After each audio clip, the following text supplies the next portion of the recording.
My name is Anne Waldman, and I'm reading from the poem Manatee, Humanity.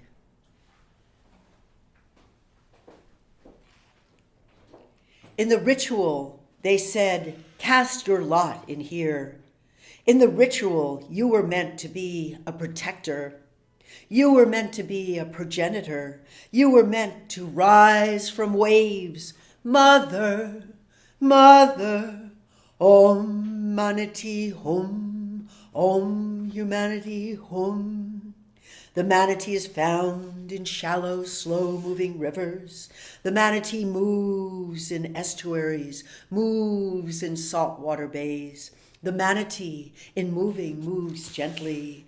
The manatee is to be found in canals and coastal areas. The manatee is a migratory animal. The manatee is gentle and slow-moving. The manatee moves in slow-moving rivers slowly. The manatee is completely herbivorous.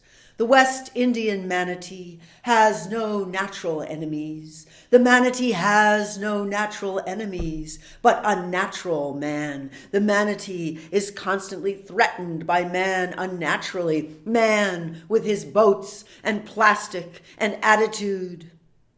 The manatee often drowns in canal locks of man, man who makes no concession to manatee. The manatee cares about life in the manatee water. Man, oh care of manatee life. In the manatee water, the manatee dies in collision with watercraft. Man who does not protect the manatee. What steward of the earth is this unnatural man? Man who makes no concession to manatee. The manatee dies with the ingestion of fish hooks. Man who unnaturally makes no concession. The manatee dies from litter and monofilament lines. Man who is rank in attitude has no use for manatee. The manatee dies entrapped in crab trap lines. The manatee dies from loss of habitat claimed by man. The manatee is maimed by man. The manatee could be aided by man. Man, oh aid the manatee, come to the manatee heart. The manatee calf is born every 2 to 3 years. A manatee gestates for a year in the manatee womb. 4,000 miles of tidal waters could be for the manatee. 11,000 miles of rivers and streams could be for the manatee. The manatee has more gray matter in the brain than man. The manatee is perhaps thinking archivally deeper than man. Ancient days of manatee, so many thousands of years. Manatee mind. What is the mind of manatee? The manatee has no natural enemies. The manatee is completely herbivorous. The metabolism of the manatee is slow, moves slowly. The manatee moves in estuaries, moves in saltwater bays.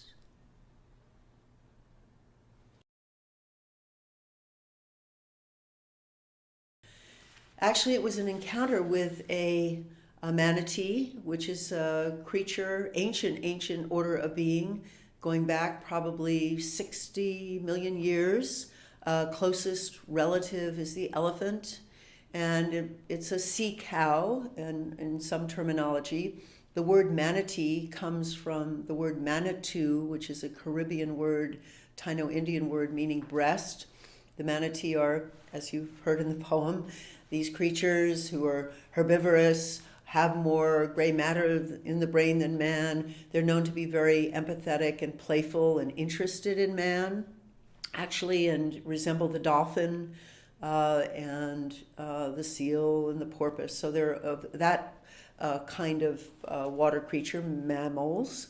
And I encountered a female manatee in an aquarium in Florida, and she was badly scarred by motorboat blades, monofilament lines, and yet had this extraordinary presence. And we stared, I mean, she was in the water tank, of course, and moving, but we looked into each other's eyes for what seemed like a very extended and magical moment.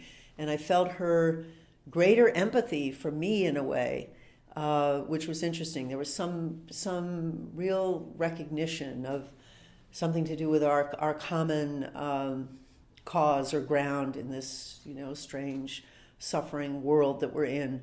So I thought then and there, I am going to write a poem that is going to include this creature. I took a vow to include Manatee.